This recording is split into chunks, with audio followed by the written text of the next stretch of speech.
اسلام آباد high court میں بانی چیئرمین پی ٹی آئی اور شاہ محمود قریشی کی سائفر کیس میں سزا کے خلاف اپیلوں پر سماعت۔ اسلام آباد ہائی کورٹ کے چیف جسٹس عامر فاروق اور جسٹس میاں گل حسن اورنگزیب کیس کی سماعت کر رہے ہیں۔ ایف آئی اے کی جانب سے جسٹس ریٹائرڈ حامد علی شاہ اور ذوالفقار نقوی کیس کی پیروی کر رہے ہیں۔ نئے پروسیکیوٹر نے دلائل دینے کے لیے کچھ وقت کی استدعا کر دی۔ بانی پی ٹی آئی کے وکیل سلمان صفدر نے مہلت دینے کی استدعا کر دی۔ جسٹس میاں گل حسن اورنگزیب نے کہا کہ یہ دلائل شروع کر لیں، کون سا ایک دن میں ان کے دلائل مکمل ہو جانا ہے۔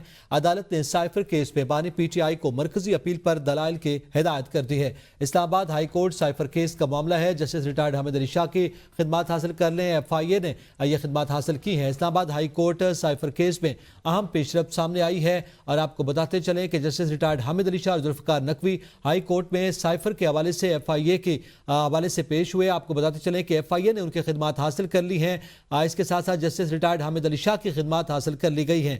اسلام آباد ہائی کورٹ میں سائفر کیس پر اہم پیش رفت ہوئی ہے۔ چیئرمین پی ٹی آئی اور شاہ محمود قریشی کی سائفر کیس میں سزا کے خلاف اپیلوں پر سماعت۔